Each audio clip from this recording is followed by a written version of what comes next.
everyone, and welcome to Accounts 2.0. I'm Steve Perpich, and with me is Ted Williamson. Hi, Hello. Ted. Hello, everybody. So today we're on step 5 of our new age accountant's journey into being a new age accountant. Today is about cybersecurity. It's not just policy, it's a lifestyle. So, Ted, I'll just kick right in. What is your view or thoughts on cybersecurity in general? Well, I think it's important. I think everybody probably thinks that way, but some people I think a lot of people think that cybersecurity is just like another thing they have to worry about, that it's really not super important. It's something like a buzzword, something that they have to consider, rather than it being part of their culture or part of their company. It's just like an annoying little thing. Let's just say, I don't know. It's some annoying thing that is just part of doing business, but it doesn't have to be. It doesn't have to be an annoying little thing. I mean, it's not fun. Nobody really. I mean, well, some people love it. Steve loves security, so Well, it's kind of my career before yeah, my earlier incarnations before I got involved with yeah, activities. absolutely. So I basically, I think, being in the accounting world, with dealing with people's finances, it's even more important for us in that world. We are entrusted with people's information. We have to make sure that we protect that information, and that we protect our company overall. Oh, okay. So inconvenience, but important. And that's why the title of the section is a lifestyle, not just policy. The, it's almost kind of a contradiction in accounting, especially. Trust and the concept of security for information is critical.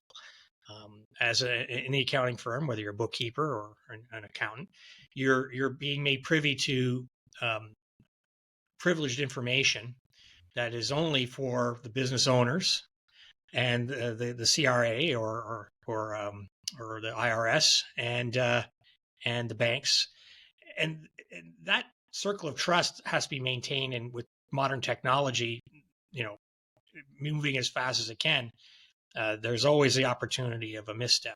It doesn't have to be inconvenient. It doesn't have to be a big deal, but there's just some certain steps that you have to follow when you want to be a credible, um, I guess, provider of financial services. And as a new age accounting we actually promote cloud-based platforms.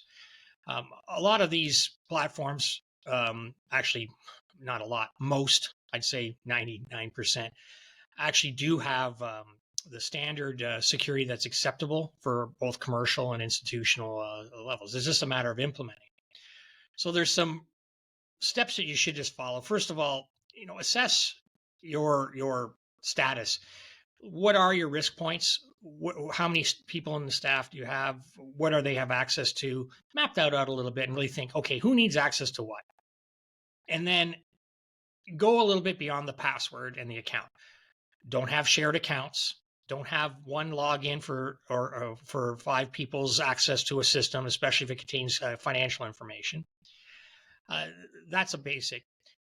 But passwords are now becoming almost a convenience level for access. They're not security. So the absolute minimum is implementing a 2-factor security access to whatever platform. Now that could be an SMS text message to verify access. Kind of inconvenient. One of the issues with that is, where's that text message going to? It's going to somebody's personal phone. Is it a company phone? That's usually the problem with it. But you can also use an authenticator. And now an authenticator is a piece of software that can sit on your phone and or your desktop that you get a 6-digit number on there that changes every 30 seconds to use that. But 2-factor authentication is the absolute minimum. Then the next level is like device level certification, where you may have noticed, like for Google, for example, when you go into Gmail on your laptop, it'll say open Gmail on your phone, and then it gives you access. Now that's device level. Yes, it's scary, not really, but Google knows that you have your phone, but that's okay because they know it's you. So if anyone else tries to hack your account, they can't. So if you follow those basics, one login per person, per software, two-factor authentication minimum, and you follow that right to document storage. So when you're storing documents, the access control should be the same level. So either you're using a platform that has document control, even something as simple as OneDrive or Google Drive, make sure that the access to each document is or directory is set to those who need to see it. Don't just have it in a big directory and anybody can just go there. And even then, some type of auditing tracking. Both OneDrive and Google Drive have methods of knowing who looked at stuff and who uploaded it. Just so you know, it's just a setting, and that way you're showing enough due diligence that if something happened, you were using the best practices the industry have to offer. That's all you can do. You're not in the career of building a whole new encryption system and worrying about that kind of stuff, but just by design. The other aspect too is simply physical access to your assets at the office. Locked doors. Don't have passwords written on sticky notes on on the screen. That kind of stuff. That goes way back to the 1990s, but hey, it's still a thing. The other is end-to-end point, like people working from home. This is why cloud-based solutions are good, because you can control and audit the IP addresses in a lot of these software platforms, where only North American IPs can get at your platform for uses. So anyone offshore, it'll set a warning, and then you'll know that, okay, this is not my employee getting into my system. It's something else, and it can be stopped or managed there. Now, the aspect is, and Ted, I've experienced it with some clients in my past, but if you have a breach, in other words, you get a ransom, cyber ransom demand, your system's locked down, you hear it from everyone, and it's hard to do, but you, first of all, never negotiate with them. Never, ever give them money, because all you're doing is promoting that industry. They're unlikely to either give you your data back, and if they did, it's probably corrupted, so the trust is broken, and immediately report the breach to authorities. Actually, you're kind of required now, especially if you're in a position of trust. If you don't report it, you can be subject to sanctions, both in the United States and Canada, for failure to report a data breach, especially if personal information was compromised. Now, part of that bravery of telling a cyber attack to get lost is preparation. Make sure your backups are properly done, and keep a history or versions of your backups on your cloud services to go back further than, say, 90 days. That way, you're not saving the virus that caused the attack. If you are using OneDrive and Google Drive, one of the advantages, they do scan your files for virus. If you're just using a hard drive on a server room, and you had a breach, once you break off the communication with the outside world, you're going to have to hire a company to do an audit and do a scan. So that's a dark scenario, but it doesn't really have to be if you follow these other processes. If you use cloud-based solutions, follow their security recommendations, and make sure that you know who's got access to what, you're pretty good. I think if you have like on-premise servers, you are in the dark ages. You should almost, unless you're a server farm. Yeah, a server farm, you're $100 million company, which a lot of these companies are. So then you are insane, because they can easily get into your system. If they want it, they'll get it hostage. They can easily just spin up, a day ago. Now you just lost a day's worth of data instead, right? So completely agree with you. So I think it's almost insane to have on-premise stuff. So obviously not everything's there. So a lot of times, like tax preparation software, you're kind of stuck having your an on-premise database. A lot of times you can still get away with having like a cloud-based database that you connect to your on-premise or to your desktop application.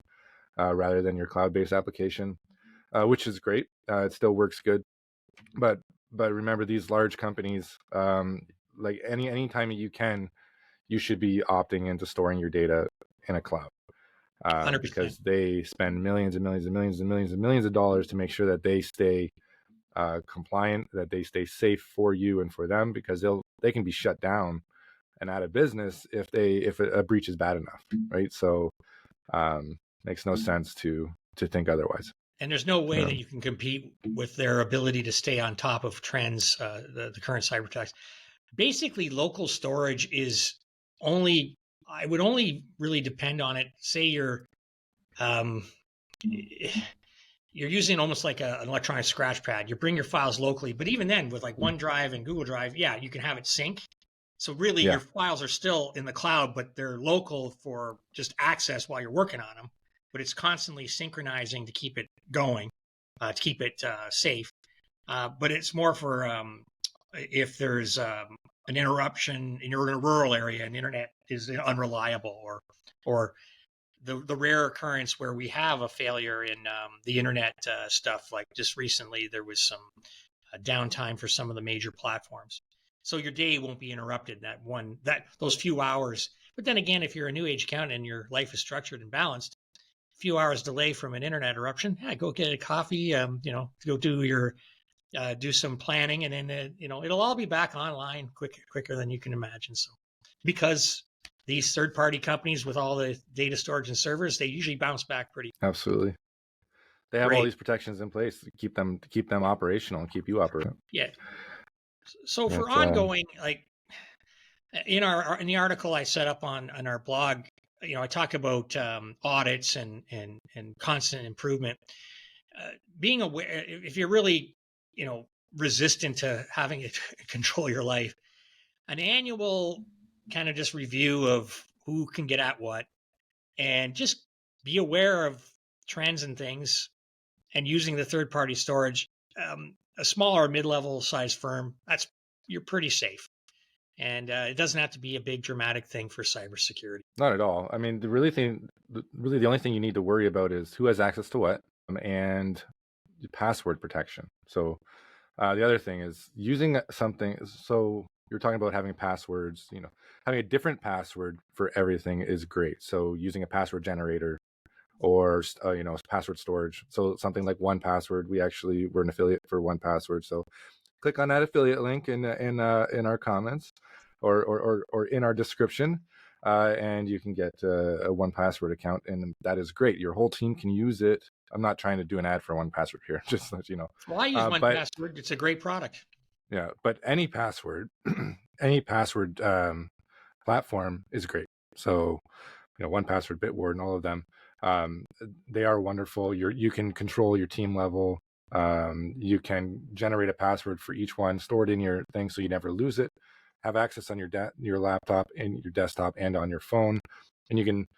So what I used to use, Bitwarden, and I would use that one.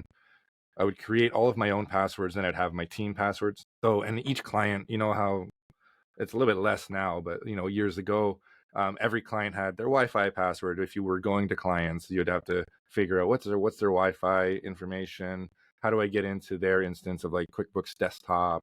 All of that kind of stuff. So I had to store all those passwords for all these different things in order to get into their programs and even like sometimes like the door code, so you could get into the actual building itself, for example. But now I'm not saying to do that, because cloud-based and new age accountants don't go to places. The only places they go to are like Bora Bora or something like that. That's where you should be working, not at a client's location.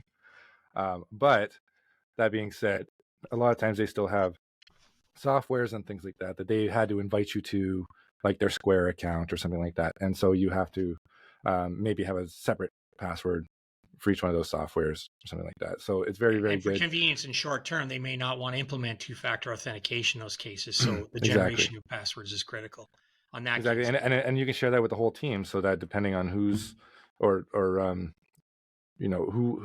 the one that's working on a client, sometimes it's not one person working on a client, 2 or 3 people have to jump into the information to get reports or something like that in order to do the work they need to do. So Right. And let me it's important qualify to keep that. all that there.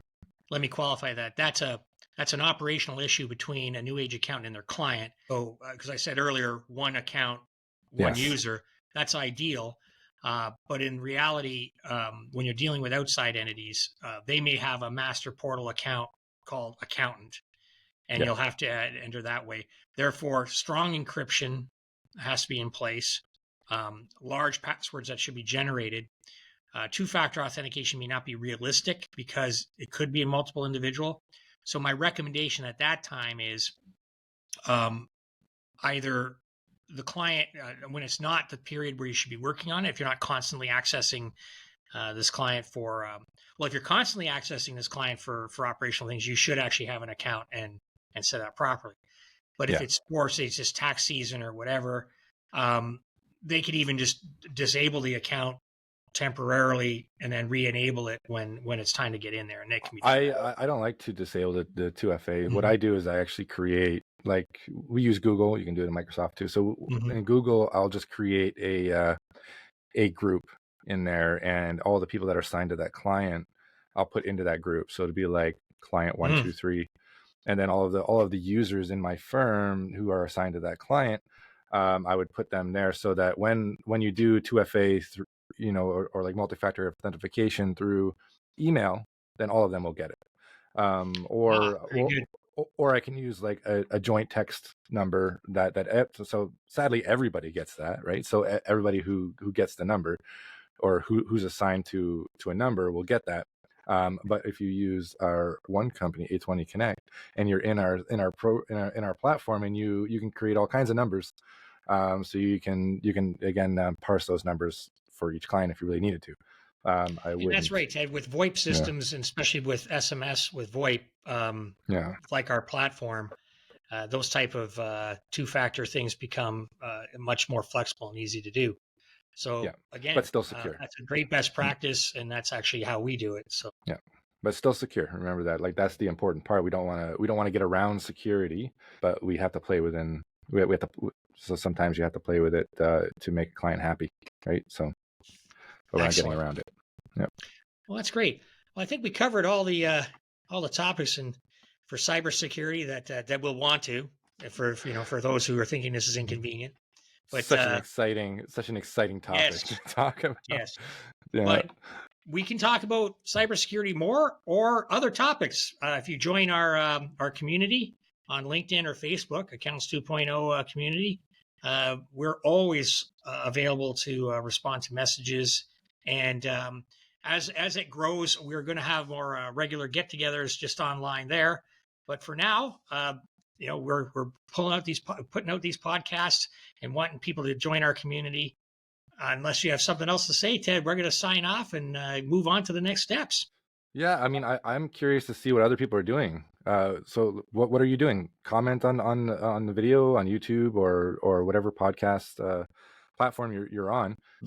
Like, let us know, what are your best practices to deal with cybersecurity, to protect your clients, protect your firm. I would love to know that. And again, I would say like and subscribe, and stay in the know. Excellent. All right, everybody, have a great day, and see you soon. See you soon. Thanks.